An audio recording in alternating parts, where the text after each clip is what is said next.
गोश्त खाने को इस्लाम कहते हैं नहीं, हुजूर की मर्जी पे अपनी मर्जी को कुर्बान करने का नाम इस्लाम। हुजूर की ख्वाहिश पे अपनी ख्वाहिशें लुटा देना ये इस्लाम है। उनकी चाहत पे अपनी चाहत कुर्बान कर देना इसे इस्लाम कहा जाता है। रिश्ते होते हैं, रिश्ते होते हैं, रिश्ते इधर भी ऐसे मुंह देख रहे हैं जैसे इधर शादी नहीं होती। होती है ना शादी, तो रिश्तों में इधर भी सोने की अंगूठी चलती है, चलती होगी, मानते नहीं, क्योंकि जब तक भैंस वाली जंजीर सोने की ना हो ना तो रिश्ता ही पक्का नहीं होता।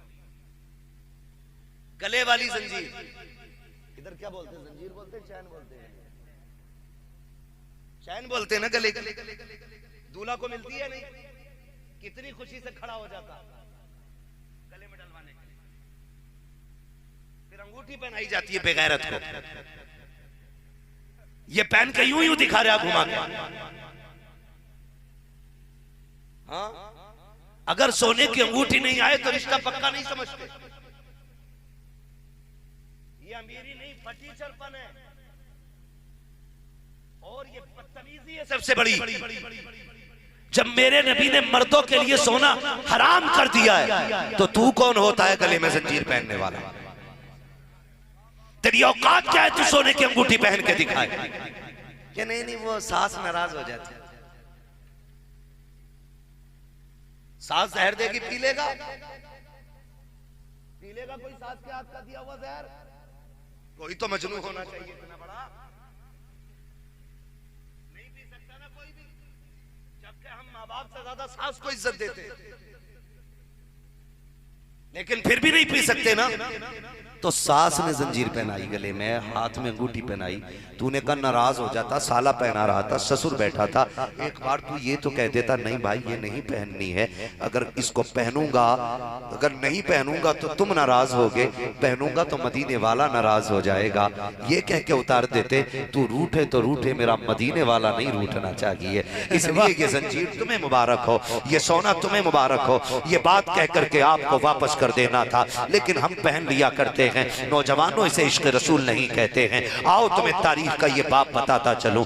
मेरे नबी बैठे हुए हैं, एक सहाबी मुलाकात के लिए आए, मुसाफिर के लिए आके करीम की बारगाह में हाथ बढ़ाया, जैसी हाथ आगे किया है, हाथ आगे किया आके करीम की निगाह पड़ जाती है, उनके हाथ में सोने की अंगूठी थी। सरकार ने चेहरा फेर लिया, वो रास्ता बदल के आगे से आए, आका ने फिर चेहरा फेर लिया, फिर जब हुजूर उठ करके चले गए, उन्होंने कहा बात क्या है? हजरत अली ने आके बढ़ के कहा था, तुझे पता न कि नादान तेरे हाथ में सोने की अंगूठी है। हुजूर को ये बात न गवार गुजरी कि तेरे हाथ में सोने की अंगूठी थी। हुजूर इसको पसंद नहीं फरमाते हैं। आका ने हराम कर दिया कि मर्द के लिए सोना पहनना। उस नौजवान ने जानते हो अंगूठी निकाली, जमीन पे फेंक दी, फिर ख्याल आया उठा करके दूर फेंकने लगे। किसी ने कहा फेंक क्यों रहा है? बच्चों को ले जा करके अपनी बीवी को इसका जेवर बनवा देना। सोना मर्द के लिए हराम है, औरत के लिए जायज है, इसको फेंक के नुकसान न कर। उसने कहा मुझे बीवी को भी नहीं पहनाना। कहा किस लिए? कहा जिसको मुस्तफा नजर से गिरा दे उसको गुलाम उठा के ले जाए, ये गवारा नहीं हो सकता।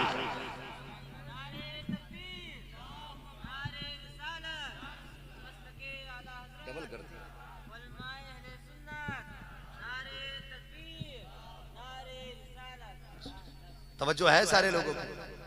तो इसलिए नौजवानों आज अहद करो, आज के बाद सोना पहनोगे, सारे वादा करें पहनेंगे सोना, जोर से पहनेंगे सोना।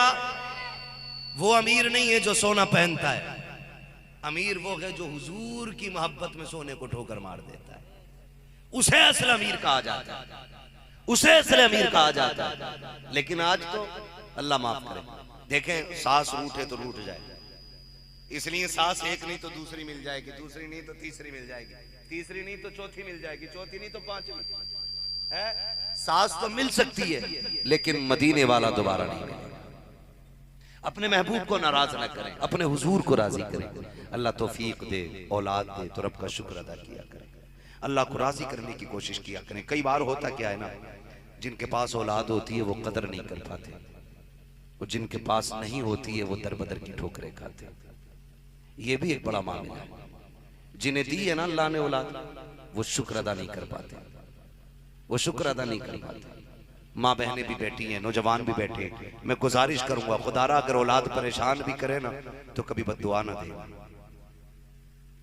माँ बाप कभी औलाद को बद्दुआ ना दें, इसलिए कि माँ बाप की जबान से निकला हुआ एक एक जुमला औलाद के हक में पत्थर की लकीर होता है, पत्थर की लकीर होता है। और बात बात में कभी गुस्सा आ जा तुझे मरी ले जा, ये कही जाती है ना बात, तुझे मौत आ जाए मर जा जाके तू, ये नाशुक्री ना करना, नाशुक्री ना करना। अल्लाह ने औलाद दी है ना तो शुक्र अदा करते रहा करो, शुक्र अदा करते रहो। जिन पे औलाद नहीं हमने उन्हें धक्के खाते देखा है। कोई मजार, कोई मस्जिद, कोई डॉक्टर, कोई तबीब, कोई हकीम, कोई डोरी वाला, कोई तावीज वाला, कोई जगह ऐसी नहीं होती जहां वो जाकर के अपने बच्चे के लिए भीख नहीं मांगते। लेकिन याद रखिए अल्लाह जिसे चाहता है बेटी देता है, जिसे चाहता है बेटे देता है, और वो नहीं चाहता तो कुछ नहीं देता, और चाहता है तो दोनों ही दे देता है। ये सब किसके फैसले, किसके फैसले, किसके फैसले? अल्लाह के फैसले। और एक बात और है जो जहन में आ गई, मैं कह जाऊं आज रब्बन भाई के हवाले से आप तक ये पैगाम पहुंच रहा है तो सुन लें। कई बार ये भी होता है कि अगर किसी बच्ची की गोद में सिर्फ बेटी बेटी आती है तो हमारा मुआशरा उसे मनहूस कहने लग जाता है। आज भी ये बीमारी खत्म नहीं हुई हमारे समाज में, आज भी ये बीमारियां हैं। आज भी किसी घर में बेटी बेटी होती है तो सास कहती है पता नहीं कैसी कोक लेके आई है, सिर्फ बच्चियां ही बच्चियां हो रही हैं। कोई कहता मनहूस है ये, कोई कहता इसकी वजह से हमारे नस्ल को नजर लग गई है, एक बेटा नहीं आ रहा है। शर्म कर, ये बेटी हो ये बेटा, ये औरत की मर्जी से नहीं, ये रब की मर्जी से आया करते हैं। ये जोर से ये रब की मर्जी से आया करते हैं। अल्लाह आपको बेटा दे तब भी शुक्र अदा करो, इसलिए कि बेटे भी अल्लाह नसीबों से अता फरमाता है। और अगर अल्लाह बेटी दे दे तो 2 सजदे शुक्र अदा किया करो, इसलिए कि सिर्फ बेटी जो है सहारा बन के नहीं आती, रब की रहमत बन के आया करती है, रहमत बन के बेटियां आया करती है। और हमारा वो समाज जो किसी भी औरत को जिम्मेदार ठहराता है। अभी कुछ दिन पहले की बात है, एक साहब मिले, उन्होंने खुद कहा था दुआ करें, 3 बेटी हो गई है, दामाद बुलाने नहीं आ रहा है, बेटी को दामाद बुलाने नहीं आ रहा है। ऐसे दामादों से गुजारिश है इब्लीस ना बन, फिरौन ना बन, शद्दाद ना बन।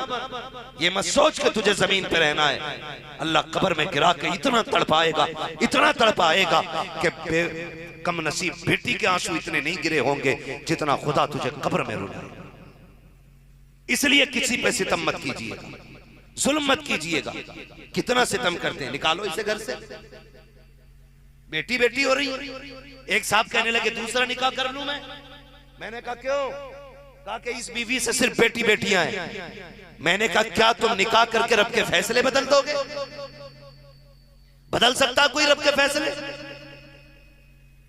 बोले कोई बदल सकता है? पढ़ा लिखा बंदा कह रहा था, थोड़ा बहुत पढ़ा लिखा था, मतलब अंगूठा छाप नहीं था। कह रहा मौलाना दूसरा निकाह कर लूं ताकि उससे अल्लाह बेटा दे दे। ओ भाई, ये इसके नसीब या तेरे नसीब की बात नहीं, ये रब के फैसलों की बात है।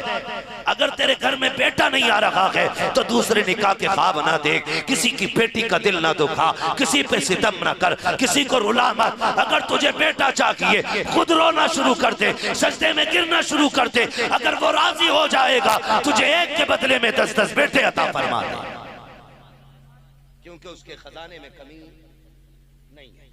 लेकिन होता क्या, होता यही है कि जिम्मेदार सिर्फ बेटी समझी जाती है। किसी की बेटी पे सितम ना करना, सताना मत। कई बेटियों के घर वीरान कर दिए गए। बात याद आ गई तो मैं ये सुना जाऊं। शख्स था एक, अल्लाह ने उसे 6 बेटियां अता फरमाई। कितनी कितनी? 6 बेटियां अता। जब 7वीं मर्तबा उसकी बीवी उम्मीद से हुई, उसने पकड़ा बालों से और कहने लगा सुन, अगर इस बार बेटी पैदा हो गई ना तो बच्ची को कत्ल कर दूंगा और तुझे घर से निकाल दूंगा। इतनी बड़ी धमकी उसने दी। तो माँ होती है ना, माँ होती है। उसने रो के कहा मालिक करम कर, मैं माँ हूं, मुझे घर से निकाल देगा तो कोई बात नहीं, लेकिन इसने बात बड़ी कर दी है। इसने कहा अगर बेटी पैदा हो गई तो उस बच्ची को कत्ल करने को कह रहा है। या अल्लाह अगर बेटी कत्ल होगी मैं कैसे देखूंगी? ए मेरे अल्लाह तू कादिर मुतलक मालिक, मुझे तेरे फैसलों से कोई शिकायत नहीं हुई। तूने एक बेटी दी, मैंने शुक्र का दामन फैला के लिया। तूने दूसरी बेटी दी, मैंने शुक्र का दामन फैलाया। तीसरी बेटी दी, मालिक तूने 6 बेटियां दे दी, मैंने हर बेटी के बदले में तेरा शुक्रिया अदा किया। मालिक अगर 7वीं भी बेटी दे मुझे कोई एतराज नहीं, लेकिन दर्द इस बात का है कि मेरा शौहर जालिम भी है, जाहिल भी है। मालिक अगर बेटी हो गई तो वो कत्ल कर देगा। अल्लाह अपने कर्म से फैसला कर, या तो मेरे शौहर का दिल बदल दे या फिर अपने कर्म से मेरी तकदीर बदल दे। या तो बेटा दे दे या फिर मेरे शौहर का दिल बदल दे। इधर ये रोई, उधर वो बिस्तर पे सो रहा था, ख्वाब देख रहा है, मैदान क़यामत है, हिसाब व किताब चल रहा है। कह रहा मेरा अमल तोला गया। जब अमल तोला गया तो अमल नामे में गुनाह ज्यादा थे। कहता फरिश्ते मुझे लेके चले दोज़ख की तरफ, ऐलान कर दिया गया इसे जहन्नम की तरफ लेके चले जाओ। जब फरिश्ते मुझे दोज़ख में डालने लेके चले तो कहता जब मुझे लेके गए ना तो जहन्नम के पहले दरवाजे पे गए तो पहले दरवाजे पे मेरी बड़ी बेटी खड़ी थी। उसने हाथ लगा के कहा मालिक मैं इसे जहन्नम में जाने नहीं दूंगी, ये मेरा बाप है, इसने मेरी परवरिश की है, मेरे परवरदिगार इसे दोज़ख में न डाल। का फरिश्तों ने पहले दरवाजे से हटाया, दूसरे दरवाजे पे लेकर के गए हैं, दूसरे दरवाजे पे दूसरी बेटी खड़ी है, उसने हाथ लगा लिए, का वहां से हटाया, तीसरे दरवाजे पे लेके गए, का एक के बाद तीसरे लेके चलते रखे, का 6 दरवाजों पे लेके गए, 6 के 6 दरवाजों पे 6 बेटियां मिल गई और 6 दरवाजों के जरिए जहन्नम में जाने से बच गया। कहता लेकिन बेटियां 6 थी, दरवाजे 7 थे। का जब फरिश्ते 6ठे दरवाजे से लेके 7वें दरवाजे पे गए तो वो दरवाजा खाली था। हैबत से आंख खुल गई, पसीना पसीना सजदे में आ गया, रो के कहता है या अल्लाह अपने करम से मुझे बेटा न दे के 7वीं बेटी अता फरमा। पता चला बेटियां सिर्फ सहारा बन के नहीं आती, बेटियां जन्नत का परवाना बन के आया करती हैं, परवाना बन करके आती हैं। आप बच्चों को बद्दुआ न दिया करो। अल्लाह जिसे चाहता बेटी देता है और जिसे चाहता है बोले बेटा देता है। और अल्लाह जो दे उस पे राजी रहो,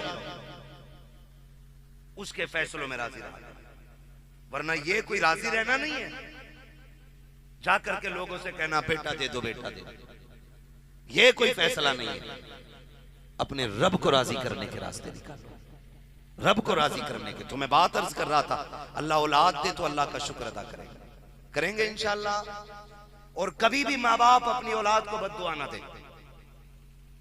तेरा कितना भी दिल दुख जाए बर्दाश्त कर, ये तो इसकी कम नसीबी है कि ये माँ बाप को दुख दे रहा है, लेकिन माँ बाप की जिम्मेदारी है वो बद्दुआ ना दे। मुझे बात याद आई, एक खातून को अल्लाह ने बेटा दिया, उसके बाद शौहर का इंतकाल हो गया, बच्चा छोटा ही था। लोगों ने कहा चल सहारा मिल गया, इसके सहारे जिंदगी गुजर जाएगी, गुजर जाएगी इसके सहारे जिंदगी। माँ उसे नाजों से पालती रही। एक दिन बच्चा उठा, उसने कोई नुकसान कर दिया। जैसी बच्चे से नुकसान हुआ ना, माँ ने फौरन तड़प के कहा तुझे मौत नहीं आ जाती, तू मर नहीं जाता? ये कह के माँ तो चुप हो गई, लेकिन सुने तकदीर की डायरी में ये जुमले रकम हो चुके थे। उसने कह दिया आज कि तुझे मौत नहीं आती, तू मर जा। ये माँ कह के भूल गई, लेकिन तकदीर की डायरी में ये जुमले नोट हो चुके थे, नोट हो चुके थे। अल्लाह को ये बात ना गवार गुजर गई। उसने बेटा दिया था ताकि इसका सहारा बने, लेकिन नाशुक्री की। फिर भी माँ पालती रही, मेहनत से पढ़ाया लिखाया, अपने जुमले भूल गई कि उसने क्या कहा है। बच्चा जवान हो गया, अच्छी सर्विस में लग गई, अच्छी जगह रिश्ता हुआ। जब शादी में 8 दिन रह गए, 8 दिन रह गए, अचानक बच्चे का पैर फिसला और गिरा और बच्चे का इंतकाल हो गया। वो लड़का नौजवानी के आलम में गया, शादी से 8 दिन पहले गया। तो माँ ने रो के कहा ए अल्लाह मेरे परवरदिगार, ऐसे टाइम पे बेटा लिया है, मेरी खुशियों का जनाजा निकल गया। चंद दिनों के बाद मेरे बेटे के सर पे सेहरा बंधने वाला था, मेरे घर में बहारें आने वाली थी, मेरे मौला मेरा बेटा ले लिया, मेरी जिंदगी तबाह हो गई है। जब इतना रो के कहा, गैब से आवाज आई, नादान हमने तुझे एहसास दिला दिया है, जब हमने तुझे ये सहारा बना के दिया था, तूने उस वक्त ना शुक्रिया बदली की थी और इसके लिए मौत मांगी थी। आज हमने इसको मौत दे करके अपनी दी हुई नेमत का तुझे एहसास दिला दिया। इसलिए आपसे गुजारिश है, आप अपनी औलाद के लिए कोई जुमला ना करें, अपनी औलाद के लिए कोई गलत जुमला ना बोले। ये माँ बाप की जिम्मेदारी है और औलाद की भी एक जिम्मेदारी है, औलाद की भी एक जिम्मेदारी है। जब तक जिंदा रहे अपने माँ बाप से मोहब्बत करते रहे, माँ बाप से मोहब्बत करते रहे। इसलिए कि माँ की कीमत कोई अदा नहीं कर सकता है। कर सकता है? नहीं कर सकता ना। बाप के माथे के पसीने का कोई हक अदा नहीं कर सकता। माँ के दूध के कतरे का कोई हक अदा नहीं कर सकता। माँ तो माँ होती है। खुदा की कसम, अगर बस चले तो जिंदगी दे के अपनी औलाद को बचा ले, जान देकर भी औलाद को बचा लेती है माँ, जान देकर भी औलाद को बचा लेती है। आज औलाद की जिम्मेदारी है वक्त दे के माँ बाप को बचाया जाए, वक्त देख के माँ बाप को बचाया जाए। मेरी तो दुआ है अल्लाह रब्बान भाई की औलाद को इनका फर्माबरदार रखे, बेटी को कनीज़े फातिमा ज़हरा बनाए, बेटे को गुलाम मुस्तफ़ा बनाए। ये दुआ है और यही दुआएं मांगा करो। जब बच्चियां होशियार हो जाएं, बच्चे समझदार हो जाएं, तो उन्हें जमाने की अमीरी की खबरें नहीं देनी है, मुस्तफ़ा की गुलामी की खबरें उन्हें पढ़ानी है, हुजूर से मोहब्बत के सबक उन्हें पढ़ाने हैं, हुजूर से इश्क कैसा करना है ये अपनी औलाद को समझाना है। अपने बच्चों को आदी बनाएं कि वो तुमसे कहानियां सुना करें। आज कहानी सुनने का वक्त किसके पास है? ना सुनाने का वक्त है ना सुनने का वक्त है। आज बच्चे रो देते हैं ना तो माँ मोबाइल चला के दे देती है, मोबाइल चला के दे देती है और अपना आप लग जाती है गीबत में। अल्लाह माफ करे, कई औरतें तो ऐसी होती हैं मैयत में भी जनाजे के पास जाके एक दूसरे के कपड़े चेक करती है। तेरा सूट कितने का, कौन से बाजार से लिया था? उससे फुर्सत मिलती है तो कहते हैं तेरी नंद अब लड़ती तो नहीं है, तूने सास का बोलता बंद किया कि नहीं किया? ये कंडीशन हमारी माँ बहनों की, ये हालत है हमारे घरों। और मेरी बहन, अपने बच्चों को अपना वक्त दिया करो, बच्चों को वक्त दिया करो। बच्चे रोए, उठा के मोबाइल दे दिया, लो चलाओ, और अपना आप लग गई बातों में। आज बच्चों को हमारी जरूरत है। माँ की गोद बच्चे का हक होता है, माँ की गोद, माँ की गोद बच्चे का हक होता है। अगर बच्चे रोए तो उन्हें सीने से लगाए माँ, ये लाजिम होता है हर माँ के ऊपर, लाजिम है हर माँ के ऊपर। जरा सोचो, आज ये छोटे हैं, इनको हमारी जरूरत है, हम इन्हें वक्त नहीं दे रहे। कल जब हम कमजोर हो जाएंगे हमें इनकी जरूरत होगी। तुम्हें नहीं लगता ये भी तुम्हारे हाथ में मोबाइल लाके दे देंगे? कल जब तुम बूढ़े हो जाओगे और कहोगे अल्लाह बात सुन, तो कहेगा अब्बा परेशान ना करो, ये लो मोबाइल, इस पे मैंने 2GB वाला रिचार्ज कर दिया है, 1 महीने जम के मोबाइल चलाओ। अगला फोन तब आना चाहिए जब ये MB खत्म हो जाए। यही होना है, लिख लो इस बात को। अगर आज अपने बच्चों को आप वक्त नहीं दोगे तो कल आपके बच्चे आपको वक्त नहीं देंगे। मैं बहनों से मैं गुजारिश करूंगा, अगर बच्चे रोया करें इन्हें मोबाइल दे के वक्त जाए न किया करो। अगर बच्चे रोया करें इन्हें मोबाइल दे करके इनका वक्त ना काटा करो। अगर बच्चे रोया करें तो करना यह है, जो गोद इनका हक है इनको सीने से लगाया करो और इन्हें गाने सुना के ना छुपाओ, बल्कि वो लोरियां दो जो मुस्तफा के गुलामों ने दी थी, ताकि आने वाली नस्लें डांसर पैदा ना हो, गुलाम मुस्तफा बनकर पैदा हो। क्या सिखाना है उन्हें? सीने से लगाओ और ये लोरी दो कि मैं सो जाऊं या मुस्तफा कहते कहते कुले आँख सल्ले अला कहते। ये लोरिया बच्चों को दिया। आज तो इसको लगा के अम्मा ने दी, और जब वो होश संभालते ही डांस कर जा तो हाफिज जी क्या पढ़ा रहे हो, मेरा लोंडा नाच रहा। तो ये हाफिज जी ने नहीं, मेरी बहन ये तूने पढ़ाया, इसे तुमने पढ़ाया। इसलिए बच्चों की सही परवरिश करें। तालीम सबसे ज्यादा जरूरी है। माँ बाप अपने बच्चों को पढ़ाएं जरूर। अगर आप पढ़ाएंगे नहीं तो आप कितने भी पैसे वाले हैं, आपके बच्चे चोर बनेंगे, डाकू बनेंगे, डकैत बनेंगे, धोखेबाज बनेंगे, लुटेरे बनेंगे, एक अच्छे इंसान नहीं बन सकते। ये भी बात 100%। मारेरा शरीफ वाले एक आवाज देते हैं, आधी रोटी खाएंगे, बच्चों को पढ़ाएंगे। इस बात का मतलब समझते हैं? इस बात का मतलब यह है कि अगर आधी भूख खा के भी सोना पड़ा तो हम भूख बर्दाश्त करेंगे, लेकिन औलाद को जाहिल नहीं रखेंगे। यह मतलब है इस बात का। तो आप अपने बच्चों को तालीम से भी आरास्ता करें, उन्हें पढ़ाएं लिखाएं, उन्हें काबिल बनाएं, और खुदारा अपनी नस्ल को एक बेहतरीन राह दें।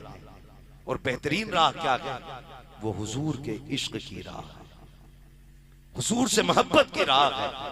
हुजूर से इश्क सिर्फ जवानी में नहीं, सिर्फ बुढ़ापे में नहीं, बल्कि बचपन में भी इश्क किया है लोगों, बचपन में इश्क किया गया। हुजूर का विसाल हुआ, विसाले पुरमलाल के बाद हजरत बिलाल ने मदीना छोड़ दिया।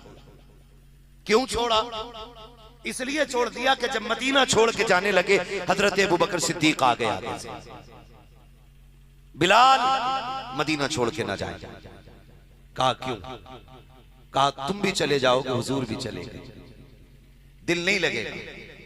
तो हजरत बिलाल ने कहा था हुजूर के बगैर अब इन गलियों में दिल नहीं लगता। तो अबू बकर सिद्दीक ने कहा था बिलाल ठहर जाओ, तुम्हें मैंने खरीदा था। तो हजरत बिलाल ने कहा था अबू बकर अगर अपने लिए खरीदा था तो रोक ले, और अगर हुजूर के लिए खरीदा था तो फिर जाने दे।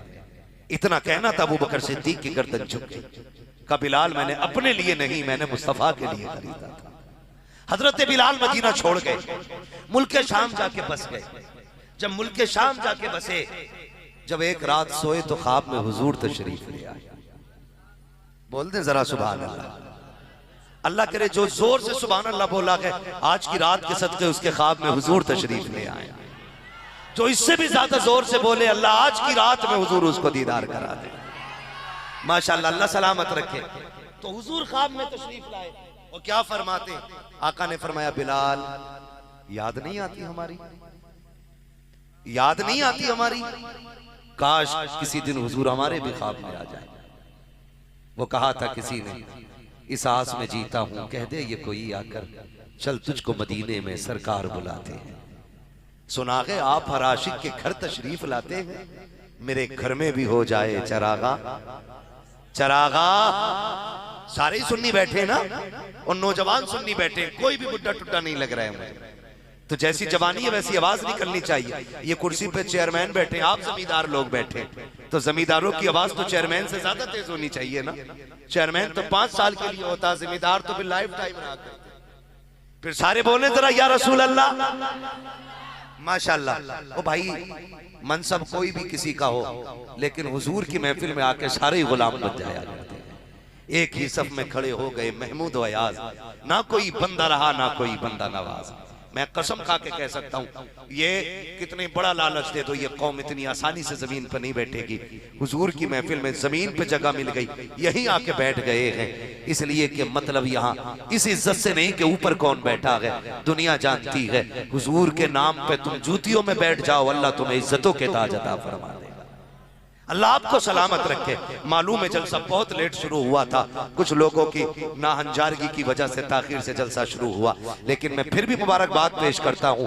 आपने इश्क की वो दलील पेश की है और आपके बैठने ने बता दिया जलसा और भी आधी रात के बाद शुरू होता। हुजूर के महफिल, हुजूर के गुलाम यूं ही महफिल सजा के बैठ जाते। अल्लाह आपको सलामत रखे। मैं बात आशिक की करने लगा हूँ। हुजूर फरमाते बिलाल याद नहीं आती, आओ कभी हमसे भी मिल लिया करो। इतना सुना सुबह ही उठे, सवारी ली, चल दिए मदीने शरीफ की तरफ। मदीने शरीफ की तरफ चल दिए, चलते रहे, दौड़ते दौड़ते हुजूर का मदीना आ गया। मदीने शरीफ में हाजिरी हुई, हुजूर के रोजे पे पहुंचे, बेहोश हो गए, बेहोश हो गए। कहने लगे या रसूल अल्लाह इतनी दूर से बुला के पर्दा किए बैठे, आका गुलाम को बुलाया दीदार नहीं कराएंगे? बेहोश होके गिर गए। होश आया, अजान का वक्त हुआ। जब जोहर की अजान का वक्त हुआ, हजरत अबू बकर सिद्दीक कहने लगे बिलाल अजान तो पढ़ दो, अजान तो पढ़ दो। कहने लगे नहीं अब अजान नहीं पढ़ी जा सकती, अब मेरे बस की बात नहीं है। मैं अजान तो तब पढ़ता था जब अजान वाले को देखा करता था, नहीं पढ़ सकता अजान। किसी ने कहा बिलाल बड़ी याद आती है उस अजान की जो हुजूर के सामने दी जाती थी। सुनना चाहते हैं हम। बिलाल पढ़ो ना अजान। बिलाल कहते हैं मुझ में ताकत नहीं पढ़ने की। किसी ने कहा जाओ कोई हसनैन को बुलाना है।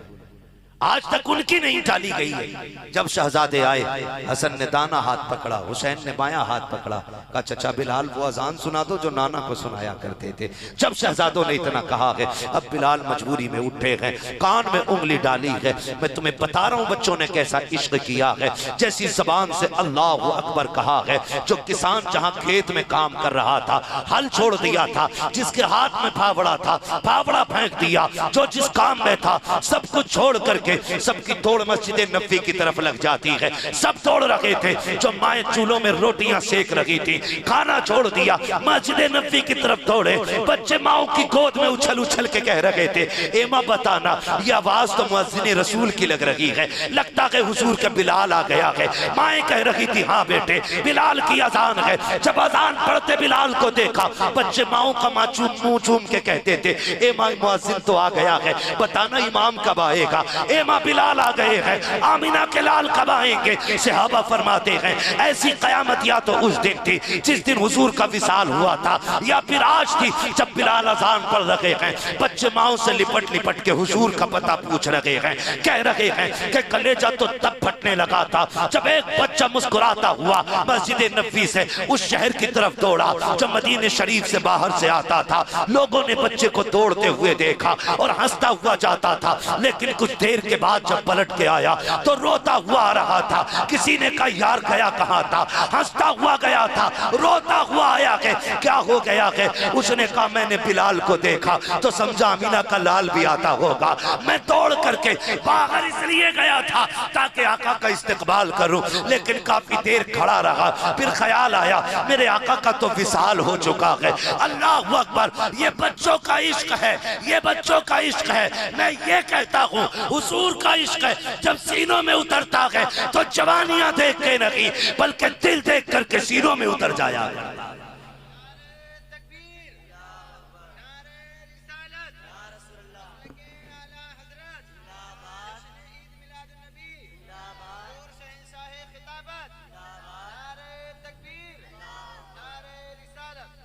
ओ भाई अपने बच्चों को हुजूर का इश्क सिखाओ, हुजूर का इश्क सिखाओ। ये इश्क ही तो था बिलाल के सीने में। अजान पढ़ते पढ़ते जब अशहदू पे पहुंचे, अशहदू अन्ना, यहां जाके ठहर गए। लुकमा दिया किसी ने, शायद बिलाल को कलमे याद ना रहे। आप फिर अशहदू आपने कहा, फिर ठहर गए। तीसरी बार अशहदु अन्ना मोहम्मद पे जब पहुंचे, बेहोश होके जमीन पे गिर जाते। होश आया, उठे, सीधे मुल्क शाम चले गए और वहीं पूरी जिंदगी गुजार दी, पूरी जिंदगी गुजार दी। लेकिन जानते हो आज मौत आती है ना तो हम लोग कांपते, क्योंकि तैयारी कोई नहीं है। डरते हैं क्योंकि तैयारी कोई नहीं है। लेकिन जब हजरत बिलाल का आखिरी वक्त आया, अपनी बीवी से फरमाते हैं ऐसा करो मुझे गुस्ल दो। गुस्ल दिया गया। कहा मेरे बालों में तेल डाला जाए। बालों में तेल डाला गया। कहते मेरी आंखों में सुरमा लगाओ। आंखों में सुरमा लगाया गया। कहने लगे अब मेरे बाल काटे जाएं। बीवी कहती बिलाल आज किसके लिए सज रहे हो इतना? हजरत बिलाल ने कहा अपने महबूब के लिए सज रहा हूं। बीवी ने कहा बिलाल जिनके लिए सजना सवरना था वो तो सजन मदीने रह गए, अब किसके लिए सज रहे हो?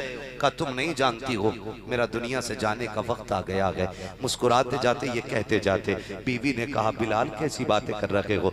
लोग मौत का नाम सुन के कांप जाते हैं और तुम मुस्कुरा रहे हो, वजह क्या है? कहा जिस महबूब के लिए बिलाल आज तक तड़पता रहा है, कब्र में उसी महबूब से मुलाकात होने वाली है, उसी यार का चेहरा देखना है, उसी महबूब से मुलाकात करनी है। खुदा की कसम ये इश्क था, और जिसके सीने में ये इश्क आ जाता है जब वो मरता है तो तड़पते हुए नहीं बल्कि ये कहते हुए मरता है लगत में इश्क रुखे शह का दाग लेके चले, अंधेरी रात सुनी थी चराग लेके चले, तेरे गुलामों का नक्शे कदम है रागे खुदा वो क्या भटक सके जो ये सुराग ले।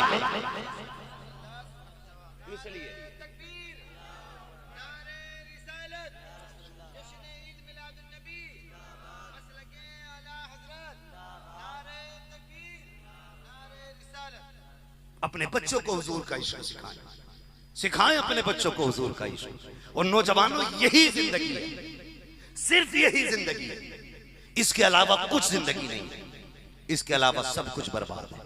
मैं तो चैलेंज के साथ कहता हूं नौजवानों, जिनके दाढ़ियां नहीं है वो चेहरों पे दाढ़ियां रख के देख लें, जो पैंट शर्ट पहनते हैं वो कुर्ता पजामा पहन के देखें। खुदा की कसम अगर सोओगे भी ना तो गुलामी मुस्तफा की खुशबू अपने अंदर से महसूस करोगे, खुशबू महसूस करोगे। और ये तजर्बा भी किया होगा जो सिर्फ जुमे जुमे को कुर्ता पजामा पहनते हैं, फिर उनसे पूछो वो अंदर अंदर कितने खुश होते हैं।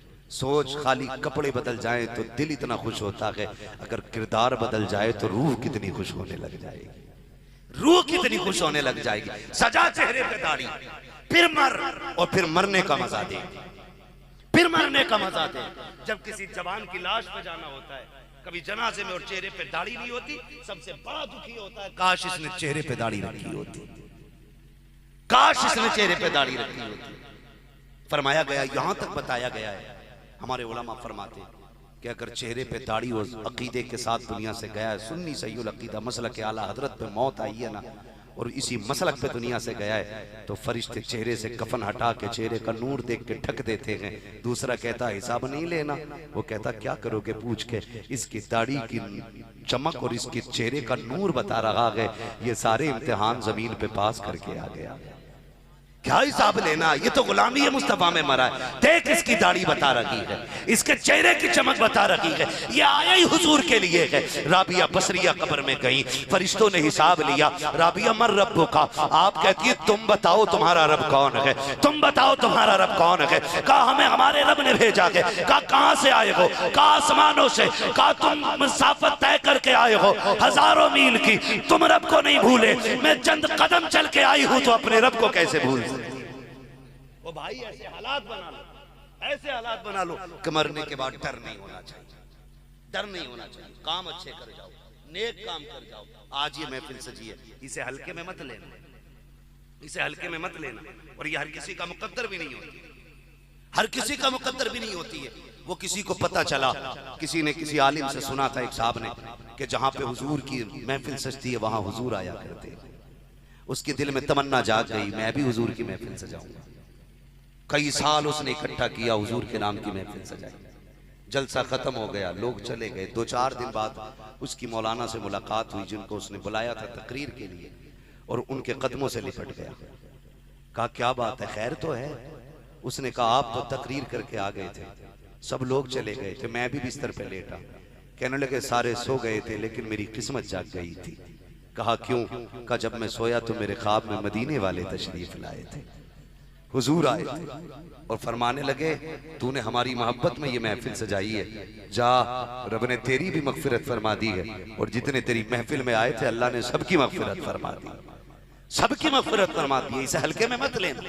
अल्लाह तौफीक दे, हुजूर की महफिलें सजाया करो, हुजूर की बातें किया करो। मर जाना है, कुछ नहीं बचना है, मौत सबको आनी है।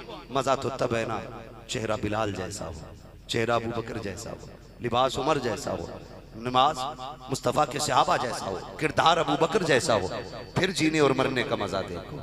वैसे भी घुट घुट के मरना है, हादसे हो रहे हैं। कई बार तो इतनी खतरनाक मौतें हादसे में होती हैं कि आईडियां जेब में नहीं होती, चेहरों से पहचान नहीं होती है, कहीं की कई लाशें पहुंचा दी जाती हैं। मैं कहता हूं कोई आईडी हो ना हो, चेहरे पे दाढ़ी रख लो, अगर कितने भी तुम्हारे निशानात मिट जाएंगे ये चेहरे के बाल बता देंगे। इसे लावारिस ना समझना, ये दाढ़ी बता रही है, ये जो मरा है ये लावारिस नहीं। और सुन दीन कैसे पहुंचा है, कुछ नहीं लगाना, तेरा मेरा दुपट्टा भिगोया, अल्लाह के हुजूर की गोद में बैठ के खून साफ कर रही है।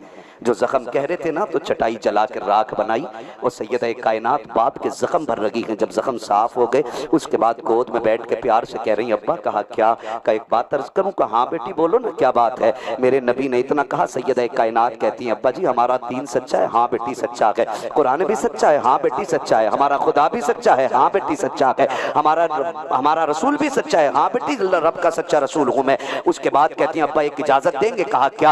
आज नीली छत वाले रब से 2 बातें फातिमा करना चाहती है। अल्लाह अकबर। मेरे नबी कहते हैं क्या कहोगी बेटी फातिमा? कहा उस रब से पूछना है मालिक तू बता कर तेरा दीन सच्चा है, तेरा कुरान सच्चा है, तेरा मजहब सच्चा है दिया हुआ, मेरा बाप सच्चा रसूल है, तो बता जब मेरा बाप दीन लेके जाता है तो लोग, जब ये कुरान पढ़ता है तो लोग क्यों सताते हैं? जब ओ भाई उम्र देख के इज्जत ना कर, कुरान देख के इज्जत कर, कुरान देख के इज्जत कर। क्या फैसला करते हैं, उठ नहीं सकते अपने दीन के रहनुमा के लिए।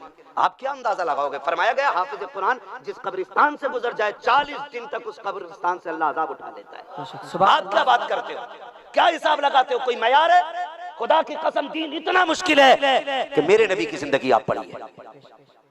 उम्मुल मोमिनीन सैयदा तैयबा ताहिरा, सच्चे बाप की सच्ची बेटी, पारसा बाप की पारसा बेटी, जन्नती बाप की जन्नती बेटी, सिद्दीक बाप की सिद्दीका बेटी, हजरत आयशा सिद्दीका रज़ियल्लाहु ताला अन्हा एक दिन हुजूर के कदमों में बैठ के कहती हैं, प्यारे महबूब, बड़ी जिंदगी गुजर गई दीन के लिए, क्या कोई लम्हा ऐसा भी गुजरा है जिसे आज तक न भूले हो?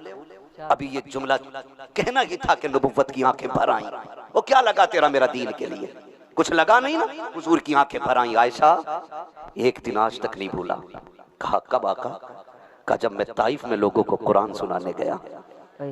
आयशा तुझे क्या बताऊं, आज ना हम आए, ये हार डाले गए, लोगों ने इज्जतें दी, भाई लोगों ने, डॉक्टर साहब वगैरह ने, पूरे परिवार ने, अल्लाह इस घराने को सलामत रखे, वो इज्जतें दी कि हम ये भूल गए कि हम परदेश में। हाँ, वरना परदेश का एक दर्द अलग होता है, हम ये भूल गए हम परदेश में, ये मोहब्बतें इनसे मिली। हार डाले गए। कायनात का सबसे बड़ा कारी, कायनात का सबसे बड़ा खतीब, कायनात का सबसे बड़ा मुबल्लिग, कायनात का सबसे बड़ा हादी मेरा नबी ताइफ में पहुंचा, बजाय इसके के हार डाले जाते। लोगों ने पत्थर उठा रखे थे हाथ में। मेरे नबी कहते हैं आयशा तुम्हें क्या बताऊं, जब मैं ताइफ में गया लोगों ने पत्थर हाथ में लिए, कहा वो पत्थर मारते रहे आयशा, मैं कुरान पढ़ता रहा था, लेकिन अल्लाह की इज्जत की कसम आका कहते हैं आयशा मेरे बदन का कोई हिस्सा ऐसा ना था जो दर्द से टूट ना रहा हो, लेकिन आयशा वो पत्थर मार के थक गए थे, तेरा नबी कुरान सुना सुना के नहीं थका था। लाओ कोई मुश्किलें दीन के लिए उठाई हो, लाओ कोई मैदान में ऐसा अमल कि तुम्हारा गरिबान कभी कुरान के लिए पकड़ा गया हो, कभी तुम्हारे बच्चों को भूखा रखा गया हो, कभी तुमने कोई कीमत चुकाई हो। मेरा नबी बता रहा है आयशा इतने पत्थर मारे गए कि इतना दर्द था, मैं एक पैर को उठाता था, निशाना लगा के दूसरे पैर पे पत्थर मारा जाता था। आयशा जब उस पर पत्थर लगता मैं उसको रख लेता, दूसरा उठा लेता था। कहते इसी हाल में शाम हो गई, किसी ने पानी तक को नहीं पूछा था, आयशा शाम तक मैं कुरान पढ़ता रहा। एक रिवायत के मुताबिक मेरे नबी ने 3 दिन तक ताइफ में रह करके तबलीग की है। आका 3 दिन तक फाके से रखे, ना कोई पानी पिलाने वाला था, ना कोई खाना खिलाने वाला था, लेकिन रहमत नाजिल हो मेरे नबी तेरी बारगाह में, तूने इतना बड़ा एहसान उम्मत पे किया है। हर उन नबी ने अपनी उम्मत के हक की दुआएं मांग ली है, लेकिन मेरे नबी ने हमारे हक की दुआ बचा के रखी है। इसलिए बचा के रखी थी ताकि कयामत में जब उम्मत परेशान हो, हाथ मेरे उठेंगे, अल्लाह जन्नत के दरवाजे तुम्हारे लिए खोल डाले। नारे तकबीर, नारे रिसालत, पैदाने सरकारे मदीना, ताजदारे खत्मे नबूवत, अस्मते मुस्तफा के अलावा मौला मुफ्ती हम्माद रजा साहिब किबला। नारे तकबीर, नारे रिसालत। तवज्जो है सारे लोगों की। हुजूर कहते हैं 3 दिन तक। अब सुने, उससे कुछ ही पहले उम्मुल मोमिनीन हजरत खदीजतुल कुबरा का विसाल हुआ था। सैयदा तैयबा ताहिरा आबिदा जाहिदा नकिया तकिया राकिया साजिदा कारिया हाफिजा सैयदा कायनात खातून जन्नत सैयदा फातिमा ज़हरा रज़ियल्लाहु ताला अन्हा। आपकी उम्र शरीफ 5-6 बरस थी उस वक्त में, सैयदा कायनात की। हुजूर जब आ रहे हैं ना, उसी वक्त हज़रत खदीजतुल कुबरा का विसाल हुआ। क्या लगा यार हमारा दीन पे, क्या लगा आज हम तोलते हाफिज जी है, हाफिज जी है। ये तो कयामत में पता चलेगा कि अल्लाह ने इसे कितनी इज्जतें बख्शी हैं, कितनी इज्जतें बख्शी। आज तेरा मेरा वकार क्या, औकात क्या है तेरी मेरी। अल्लाह की कसम खा के कहता हूँ मेरे लिए इन छोटे बच्चों की जूतियां मेरे सर का ताज है, क्योंकि इनके सीने में कुरान जैसी दौलत मौजूद है, कुरान जैसी दौलत मौजूद है। मैं अगली बात करने लगा हूँ। हुजूर आ रहे हैं, सैयदा कायनात को हुजूर घर छोड़ के गए थे। आज किसी के घर से जनाजा उठ जाए ना तो बच्चे बहुत परेशान करते हैं, लेकिन सलाम हो हसनैन की अम्मी पर, रहमत नाजिल हो सैयदा कायनात पर। जानते हो हजरत खदीजा ने विसाल के वक्त ना 5-6 बरस की उम्र में कहा था, बेटी फातिमा तबलीग का काम बहुत है, बाबा को परेशान न करना। कैसी बेटी थी खातून जन्नत। चंद दिन के बाद ही हुजूर घर छोड़ के जा रहे हैं, बेटी मैं जा रहा हूँ। और सैयदा कायनात से आपकी अम्मी ने एक वादा लिया था कि आज जब दुश्मन मारते हैं ना बेटी, तो मैं बढ़ के सहारा देती हूँ। मेरे बाद जब मेरा महबूब आए ना तो मेरी कमी महसूस नहीं होनी चाहिए। फातिमा तुझे दौड़ के जाना है। ये माँ बेटी को तालीम दे रही। आज जब हुजूर तबलीग से लौट रहे हैं ना ताइफ की, सैयदा कायनात चौखट पे बैठी है, बेटी बेटी होती है यार। आप भी परदेश रहते हो, मैं भी परदेश रहता हूँ। बच्चियों का दर्द क्या होता है ये एक परदेसी से बेहतर कौन समझ सकता है। कोई दिन ऐसा नहीं होता जिस दिन बेटी फोन करके ये नहीं कहती हो कि अब कब आओगे। और जब बेटियां इतने जुमले बोलती हैं तो जी चाहता अल्लाह पर लगा दे और उड़ के उनके पास चले जाए। लेकिन अपनी अपनी जिम्मेदारियां होती हैं। बेटी बेटी होती हो, फिर मेरे नबी की बेटी और वो भी खातूने जन्नत, जिसे मेरे नबी ने कहा था मेरी फातिमा मेरे जिगर का टुकड़ा है, वो बेटी दरवाजे पे बैठी है। हुजूर तबलीग से लौट के आ रहे, इंतजार करी। 3 दिन हो गए बेटी को बैठे हुए। 3 दिन रोज शाम को आती बैठ जाती, परिंदे देखती, शाम हो रही, सूरज छुप रहा है, परिंदे जा रहे हैं, उम्मीद थी अब आते होंगे बाबा, अब आते होंगे बाबा। अल्लाह अकबर, तारीख कब आए, जब आए ना हुजूर तो सैयदा कायनात छोटी थी, दौड़ गई।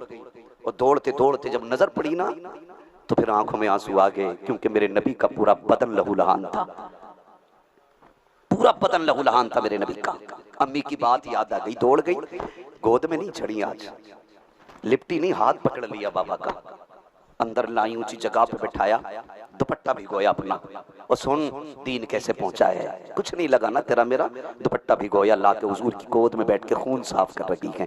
जो जख्म कह रहे थे ना तो चटाई जला कर राख बनाई, और सैयदा कायनात बाप के जख्म भर रही हैं। जब जख्म साफ हो गए उसके बाद गोद में बैठ के प्यार से कह रही, अब्बा कहा क्या, का एक बात अर्ज करूं, कहा हाँ बेटी बोलो ना क्या बात है। मेरे नबी ने इतना कहा, सैयदा कायनात कहती है अब्बा जी हमारा दीन सच्चा है, हाँ बेटी सच्चा है, कुरान भी सच्चा है, हाँ बेटी सच्चा है, हमारा खुदा भी सच्चा है, हाँ बेटी सच्चा है, हमारा रसूल भी सच्चा है, हाँ बेटी रब का सच्चा रसूल हूं मैं। उसके बाद कहती हैं अब्बा एक इजाजत देंगे, कहा क्या, कहा आज नीली छत वाले रब से 2 बातें फातिमा करना चाहती है। अल्लाह अकबर, मेरे नबी कहती हैं क्या कहोगी बेटी फातिमा, कहा उस रब से पूछना है मालिक तू बता कर तेरा दीन सच्चा है, तेरा कुरान सच्चा है, तेरा मजहब सच्चा है दिया हुआ, मेरा बाप सच्चा रसूल है, तो बता जब मेरा बाप दीन लेके जाता है तो लोग पत्थर क्यों मारा करते हैं, जब ये कुरान पढ़ता है तो लोग क्यों सताते हैं, जब ये चलता है राह में कांटे क्यों डाले जाते हैं। मेरे नबी ने कहा था फातिमा लब ना गिला देना, हमने रब से सौदा किया है। बाबा कौन सा सौदा,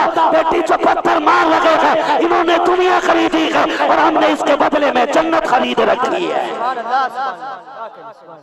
हाँ आज कुछ नहीं लगा हमारे लिए दीन के लिए, आज तो कह रहे आप जियो हटो। सुनो मेरे भाई, ना करो यार, खुदा की कसम इज्जत करो, इन लोगों की इज्जत करो। और जिस दिन तुमने उलमा की इज्जत करनी शुरू कर दी उसी दिन से इज्जतें तुम्हारा मुकद्दर बन जाएंगी, इज्जतें मुकद्दर बन जाएगी। माफ कीजिएगा, बेटों की शादी होती है, बेटी की शादी होती है, इमाम साहब की दावत से फाता पढ़ने भर की होती है, फाता पढ़ने भर की होती है। मैं बताना चाहता हूं हमने कहां गलती की। भाई इसको आवाज अगर दे सकते हो तो दे दो, वरना बिना माइक के भी इंशाल्लाह वहां तक जाएगी। तवज्जो है सारे लोगों की, चल लूं थोड़ा सा आगे, थके तो नहीं है ना, जरा कह दे या रसूल अल्लाह। अब जो थक गए हैं वो कह दे या रसूल अल्लाह, सुभान अल्लाह। किसी हाल में भी कहलाओ या रसूल अल्लाह कहना नहीं छोड़ेंगे। नात खानी मौत भी हमसे छुड़ा सकती नहीं, कब्र में भी मुस्तफा के गीत गाते जाएंगे, है ना। सलामत रहे भाई, चलूं आगे, तवज्जो करें। मैं पूछना चाहता हूं, जरा थोड़ा सा संजीदगी से मेरी बात समझने की कोशिश करें। हमने अपने उलमा की इज्जत कितनी की, कसम खा के कहता हूं, ये जो जमात बैठी है ना, बेटे के शादी पे कोई इनके कपड़े नहीं बनाता, भाई की शादी पे कोई इनके लिए एक जोड़ा नहीं देता। इनके लिए जोड़ा कब आता है, जब बाप मर जाता है या अम्मा की बरसी होती है। ये हमने इस कौम का मयार बना रखा है। क्या क्या क्या हम इन्हें कपड़े भी तब देंगे जब हमारे घर से मैयत उठेगी, हम इन्हें खाना खाने तब बुलाएंगे जब हमें बरकत चाहिए होगी। आपसे पूछना चाहता हूं, शादियां होती हैं, दावतें होती होंगी, लेकिन कितने कम लोग ऐसे होते हैं कि पहली बात तो दावत करते ही नहीं है, और अगर कर भी देते हैं तो बुलाना भूल जाते हैं। कहते मेहमानों में लग गए थे, मौलाना ध्यान ही नहीं रहा, तुम तो आ जाते, हमने सुबह कहलवा दिया था। तो मैं तुम्हें बता दूं, ये कुरान वाले इतने खुददार होते हैं, ये फाके से मर जाएंगे लेकिन बिन बुलाए किसी की चौखट पे नहीं जाया करते हैं।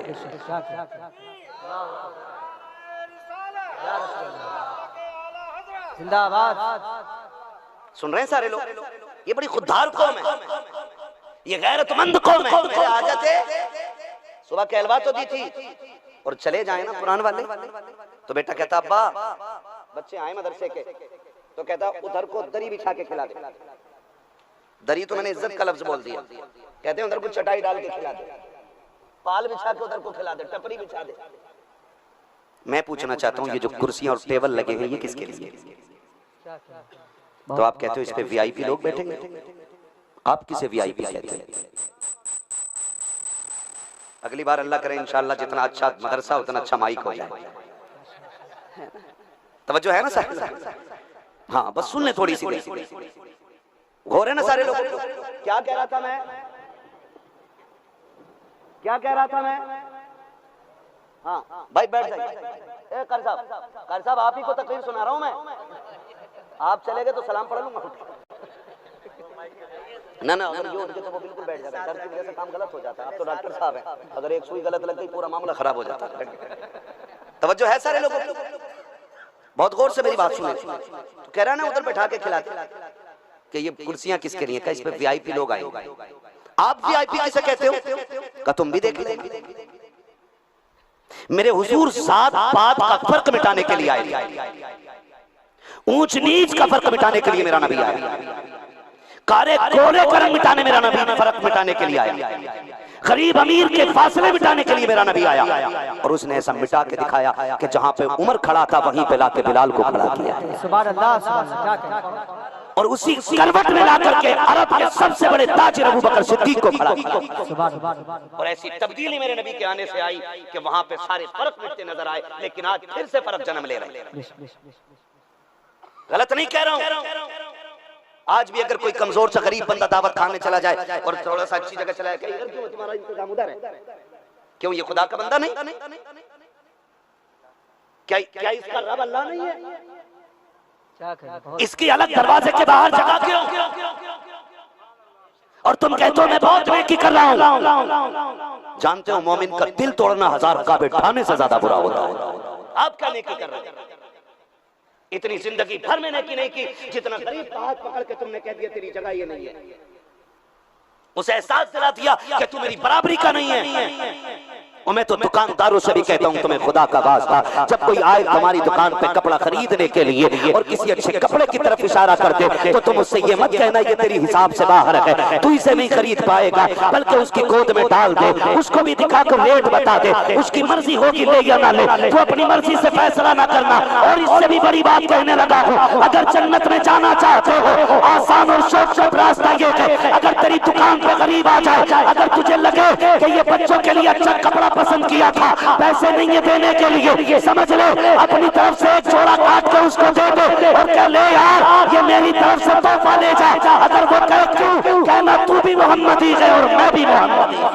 नारे तकबीर, नारे रिसालत, पैदाने सरकारे मदीना, दारुल उलूम वल मदरसा दिया के लामा मौलाना मुफ्ती हम्माद रजा साहिब किबला, मसलके आला हजरत, नारे तकबीर, नारे रिसालत।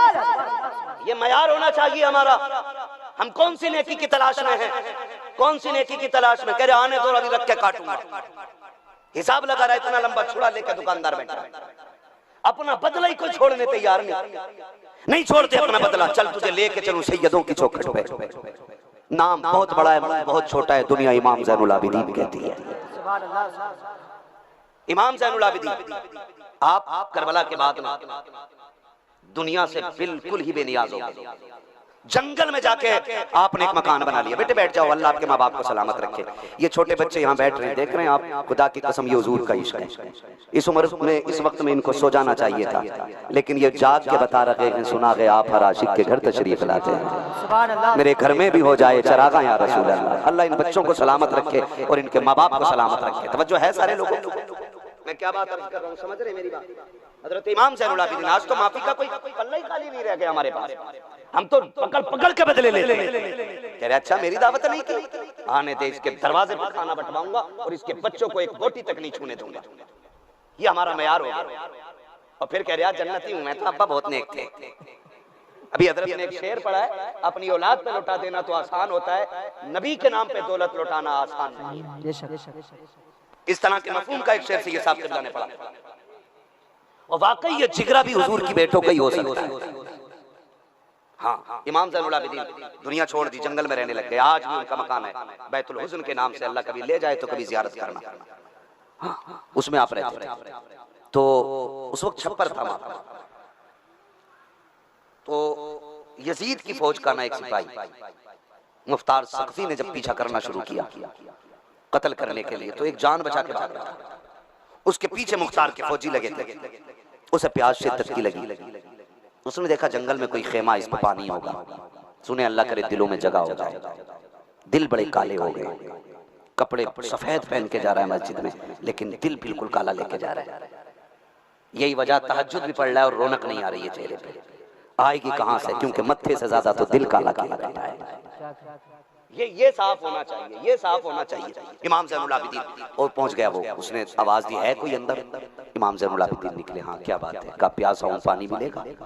इसने देख के पहचान कर लिया। इमाम ज़ैनुल आबिदीन गए, प्याला ला के दे दिया, जितना चाहिए था पानी दिया।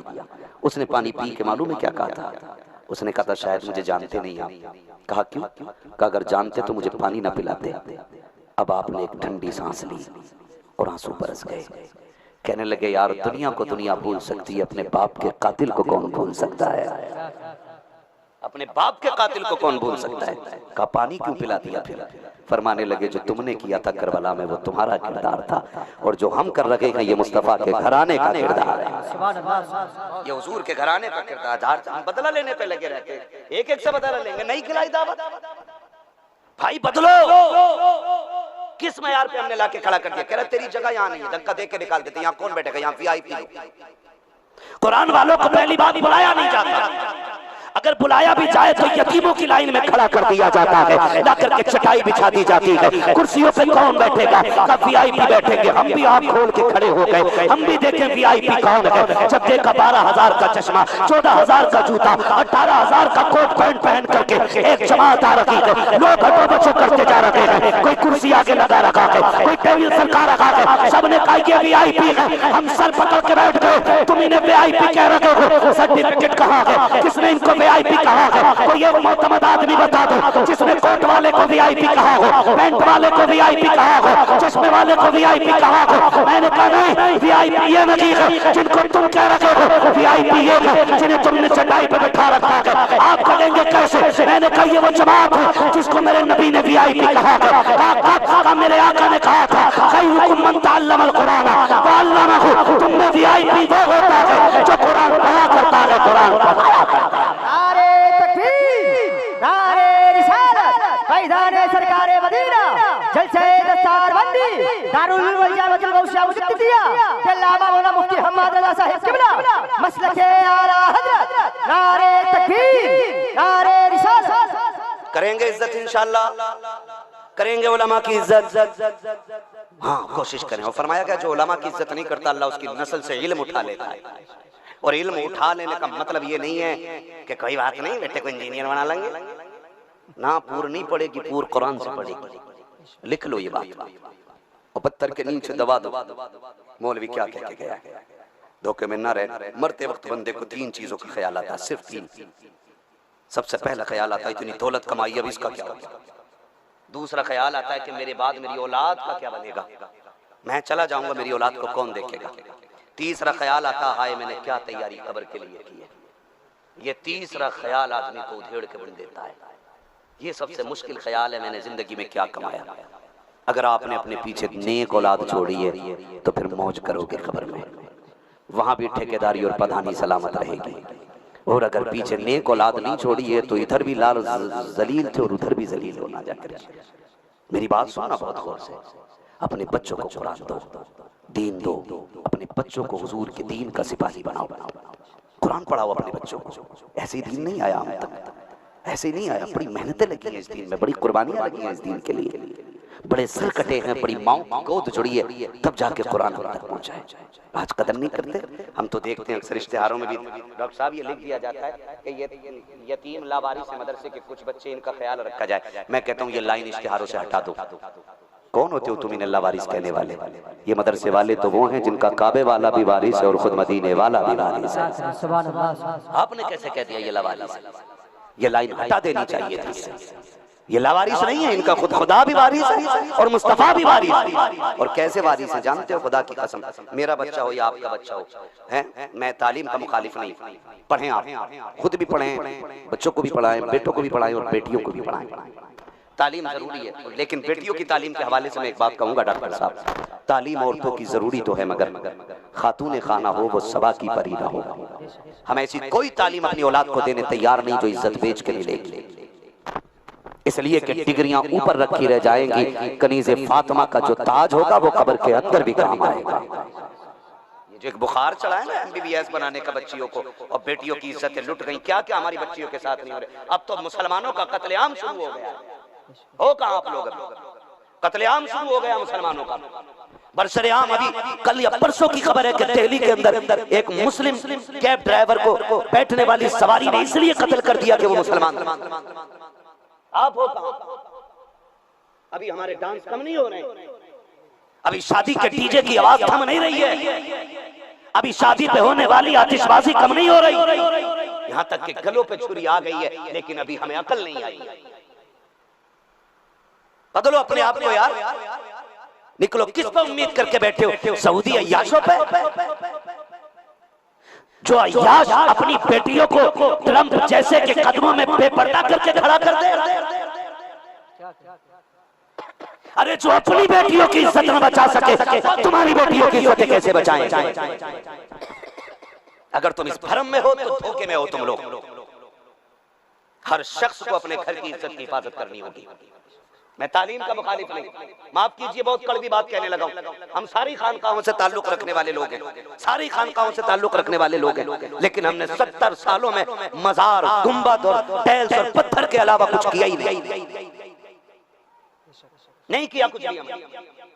हमारे मजारों जैसे किसी के यहाँ टाइल्स नहीं मिलेगी लगी, हमारे गुंबदों से बड़े किसी को गुंबद नहीं होंगे, हमारे मजारों से ज्यादा खूबसूरत किसी की कब्रें नहीं होंगी, लेकिन हमारी कौम से ज्यादा जाहिल किसी की कौम नहीं होगी। क्या किया हमने?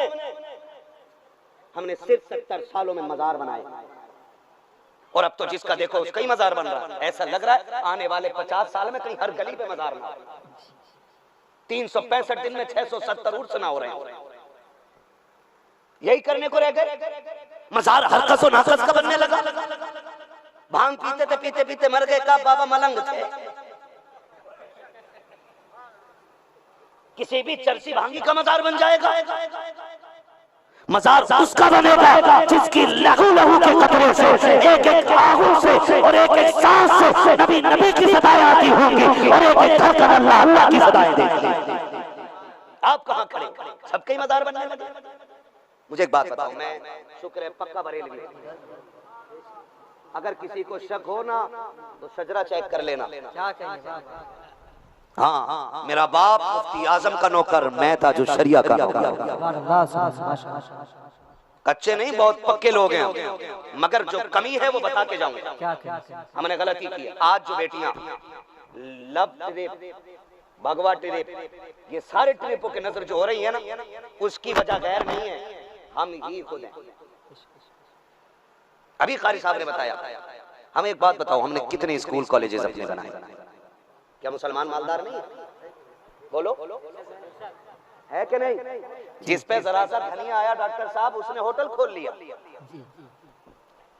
और थोड़े से पैसे हो गए उसने मैरिज हॉल बना लिया। लेकिन किसी को ये गैर नहीं आई कि बेटियां छोटी सी तालीम के लिए भी खैर के हाथ बांध के खड़ी होती हैं। इनके लिए छोटा सा कमरा बना दूं ताकि इज्जतें भी बची रखे और काम का वकार भी बची। माफ कीजिएगा, हमारी खानकाहों में पैसा नहीं है, बहुत पैसा है। अगर खानकाहों से 25% निकाल के ना अगर यूनिवर्सिटी बनाने लग जाए ना, तो हमारी कौम के पास हिंदुस्तान में सैकड़ों से ज्यादा बड़ी बड़ी यूनिवर्सिटियां हो सकती हैं। क्या कई मजारों पे जाना हुआ है, जितनी बड़ी गोलक है पैसों से भरी पड़ी है, गिनने का नंबर नहीं आ रहा, बोरियों में भरे जा रहे हैं। और ये भी ठूसन ठान जा रहा, बाबा बीबी लड़े ना, रिश्वत दे के आया बाबा को। हैरत होती है, जहां पे जरूरत नहीं वहां पैसे गल रहे हैं। और ये कुरान वाले कल निकल जाएं चंदे के लिए, वो फिर के कहता है क्या 10 रुपए देने ना पड़ जाए, ये क्या मुंह फेर लेते हो। लेकिन तुम्हारे हजार ताने, हजार गालियों के बाद भी इन्होंने अपनी मेहनत नहीं छोड़ी है। तुम 10 रुपए भी देते रहे, गाली भी देते रहे। ये मुस्कुरा के कहते थे हुजूर ने पत्थर खाए हैं दीन के लिए, हम गालियां खा रहे हैं, तो क्या हो गया? और शर्म आनी चाहिए हमारी कौम को, शर्म। 70 सालों में मजार और हमने कोई काम करके नहीं दिया। आज हालत ये है कि एक बड़े कॉलेज के अंदर अपने बेटे को एडमिशन देने के लिए हमें डोनेशन के नाम पे पैसा भी देना पड़ता है और हाथ बांध के उनकी गुलामी में हाँ भी करनी पड़ती है। बेशक। आज जो एक्स मुस्लिम नौजवान नजर आ रहे हैं, ये किस चीज का नतीजा है? ये हमारी लापरवाही का नतीजा है। जो ये कहते थे ना कि क्या करेंगे मदरसा भेज के, वही 3000 5000 मिलेंगे। खुदा की कसम ईमान के साथ तो 5 रुपए भी बहुत होते हैं और ईमान बेच के 5 करोड़ की भी कोई औकात नहीं होती। जिन्होंने एक दिन के लिए मदरसा नहीं भेजा ना, उनके बेटे जाके कह रहे हैं तकाबुल अदियान में पढ़े, कोई साइंस का स्टूडेंट है, कह रहा मैं खुदा को मानता ही नहीं। अब इस पे बहस चल रही है। डरना मत, ये दज्जाल है। और महबूब ने पहले बता दिया था कि आखिरी वक्त में ऐसा दौर आएगा, ईमान बचाना ऐसा होगा जैसे हाथ पर अंगारा रखना। आपको दुनिया देखने की जरूरत नहीं है, कोई कितनी भी बड़ी दलील लेके आ जाए और कहे खुदा के होने की दलील दे तो इमाम गज़ाली की तरह कह देना, एक देखने वाले का कहा मान लिया है, बिंदे के तुझे हमने खुदा मान लिया। नारे तकबीर, नारे रिसालत, फैज़ाने सरकारे मदीना, फैज़ाने सरकारे मदीना, ताजदारे खत्मे नबूवत, जलसे दस्तार बंदी, खलीफा सरकार वैसे मिल्लत, अल्लामा मौलाना मुफ्ती हम्माद रज़ा साहिब किबला। नारे तकबीर, सुभान अल्लाह। डरिए मत, थकिए मत, मैं बस 10 मिनट इंशाअल्लाह और बात करूंगा। 1 घंटा हो गया। देखो खाना उतना खाओ जितना हजम हो जाए। और मेरा एक उसूल है, तूफान नूह लाने से आखिर क्या फायदा, एक अश्क ही बहुत है अगर कुछ असर करे। मैं बस कुछ कहना चाहता हूँ, अगर ये बात दिल में उतर गई तो इनका बुलाना कामयाब और मेरा आना कामयाब हो जाएगा। समझ रहे मेरी बात? मैंने क्या कहा आपसे? तवज्जो है सारे लोग? खुदा आपको सलामत रखे। जरा कह दें या रसूल अल्लाह, या रसूल अल्लाह, और जोर से कह दें या रसूल अल्लाह। इन सारे फितनों से निपटने के लिए मैं तैयार रहेगा, चाहे वो इंजीनियर का फितना हो, चाहे वो डॉक्टर का फितना हो, ठीक है ना? इन दोनों से बचना। हमारे ज्यादातर नौजवान जो इंजीनियर को सुन रहे हैं और उसकी तरफ दौड़ रहे हैं, इंजीनियर सही दिन लाया। मैंने उसकी एक दिन बकवास सुनी, मैं कभी सुनता नहीं हूँ फालतू लोगों को। एक दिन अचानक आया ना तो उसने कहा कि ये जो हजरत वैसे करनी के हवाले से लोगों ने कह रखा है कि दांत तोड़ लिए थे, बताओ कोई कैसे अपने दांत तोड़ लेगा? मैंने कहा तुझे गैरत नहीं आती है? कभी मौलाए कायनात को पढ़, जांग में तीर लगाए, छूने किसी को नहीं देते थे। किसी ने पूछा कब निकलेगा? फरमाया जब मैं नमाज में जाऊं तो खींच लेना। नमाज में गए, तीर खिंच गया, अली को पता न चला। जब अली जैसा शेरे खुदा जिस तीर को छूने नहीं देता और नमाज में आए तो तीर निकल जाता, पता नहीं चलता, तो तुझे क्या लगता है जिस उवैस करनी ने हुजूर से इश्क किया होगा, मोहब्बत हल्की रही होगी? ये बेढंगे लोग बैठे हैं, हमें इश्क का मयार समझाएंगे। हमने इश्क सीखा है इमाम अहमद रजा खान से, हमने प्यार सीखा है मुफ्ती आजम सरकार से। मेरा इमाम कहता जान है इश्क मुस्तफा, रोज फजू करे खुदा, जिसको हो दर्द का मजा नाज़े दवा उठाए, जिसको हो दर्द का मजा नाज़े दवा उठाए क्यों? हमने इश्क सीखा है आला हज़रत से, और उन्होंने सीखा हुजूर के सहाबा से। सहाबा कैसे मालूम? चलूं आगे, जरा कह दो या रसूल अल्लाह। जो खड़े वो भाई बोल दे जरा सुभान अल्लाह। बहुत अच्छे लोग हैं, महफिल बड़ी अच्छी हो गई है। दिल लग रहा है कि नहीं? अगर महफिल में दिल लगने लग जाए तो समझ लेना हुजूर की तवज्जो हो गई है। बस तवज्जो करें। नाम है हजरत अबू हुरैरा रज़ी अल्लाह ताला। कहते हैं एक दिन मुझे भूख लगी थी बहुत तेज की। मैं किससे कहता? मैं घर से बाहर निकल गया और ये सोच के निकला कि भूख बर्दाश्त नहीं हो रही, जो कहेगा ना क्या हाल है उससे मैं बता दूंगा भूख लगी है। कहते हैं मैं ये सोच के आके चौक में खड़ा हुआ। कहते हैं जैसे खड़ा हुआ ना, सबसे पहले सदाकत का ताजदार निकल आया। दुनिया अबू बकर सिद्दीक कहती है। कहते हैं मैंने सलाम किया, उन्होंने जवाब दिया। कहा कैसे खड़े हो? मैं कह ना सका, मैंने कहा एक मसला पूछना है। कहते हैं मसला पूछना? मैंने कहा, उन्होंने कहा पूछो। मैंने सवाल किया, वो जवाब दिया, निकल गए। मेरी भूख के बारे में पूछा ही नहीं। कहते मैं फिर खड़ा रहा, फिर हजरत उमर आ गए। मैंने हजरत उमर को सलाम किया, उन्होंने कहा कैसे खड़े हो? मैंने उनसे भी एक मसला पूछा, वो भी निकल गए। भूख के बारे में नहीं पूछा। कहते हैं बस तू कुछ देर गुजरी है कि कायनात का ताजदार जलवगर हो जा रहा है। कहते हैं फिर मेरे हुजूर आ गए, और जब मैंने हुजूर को सलाम किया, मैं मसला पूछना चाहता था, हुजूर ने हाथ पकड़ लिया। कहते चल मैं समझ गया तेरा मसला क्या है। कहते हैं जब हुजूर ने इतना कहा मेरी आंखें बरसने लग गई। कहा भूख लगी है ना? भूख लगी है ना? जी या रसूल अल्लाह। ओ हुजूर क्यों ना पहचानते और कोई गैब क्या तुमसे निगाह हो भला, जब ना खुदा की छुपा तुम पे करोड़ों जुड़ो। अबू हुरैरा कहते हैं हुजूर मेरा हाथ पकड़ के लाए बिठाया, कहा बिलाल जरा ढूंढो घर में कुछ है। कहते हुजूर के घर में एक दूध का प्याला मिल गया। मैंने देखा दूध का प्याला, मुझे बड़ा सुकून मिला। कहती इतने में हुजूर ने फरमाया जाओ जो सुफ़ा के सहाबा हैं उन्हें भी बुला ला। कुरान वालों को खिलाना ये हुजूर की सुन्नत है। कहते हैं जो सुफ़ा वाले उन्हें भी बुला लो। कहते हैं मैं थोड़ा सा धक धक दिल में हुई, एक प्याला दूध है और सुफ़ा पे जो बैठे, कहते जब सारे इकट्ठे हुए तो 70 लोग हो गए। कहते हैं हुजूर ने मेरे हवाले प्याला किया और फरमाने लगे एक तरफ से पिलाना शुरू कर दो। कहते भूख मुझे लगी थी और पिलाना दूसरी तरफ से स्टार्ट हुआ और मुझी से कहा जा रहा है पिलाओ। अबू हुरैरा कहते मैं दूध का प्याला लेकर के गया, मैंने एक सहाबी को दिया, उसने पिया, देखा तो प्याला दूध का भरा हुआ था, थोड़ा सुकून मिला। फिर दूसरे पे प्याला गया, उसने भी पिया। कहते एक एक करके सबको पिला दिया। फिर आका करीम की बारगाह में लेके आया, हुजूर सारे पी चुके हैं। आका कहते अबू हुरैरा तुम पियो। कहते भूख कई दिन की थी, मैंने जो होठों से लगाया है फिर डट के पिया। आका कहते और पियो। कहते मैंने और पिया। कहते और पियो। कहते मैंने और पिया। फिर हुजूर कहते और पियो। मैंने कहा अब एक कूट की गुंजाइश नहीं है। कहते फिर सरकार ने लिया, आका ने बाद में पिया। कहते सहाबा ने कहा अबू हुरैरा बताओ दूध कितना था? कहा था तो एक ही प्याला, अगर कायनात भी होती तो सारी सैराब होती नजर आ जाए। नारे तकबीर, नारे रिसालत, पैदाने सरकारे मदीना, ताजदारे खत्म नबूवत, जलसे दस्तारबंदी, अल्लामा मौलाना मुफ्ती हम्मद रजा साहिब किबला, दारुल उलूम वल जामिअतुल कौसर मुजद्दिदिया।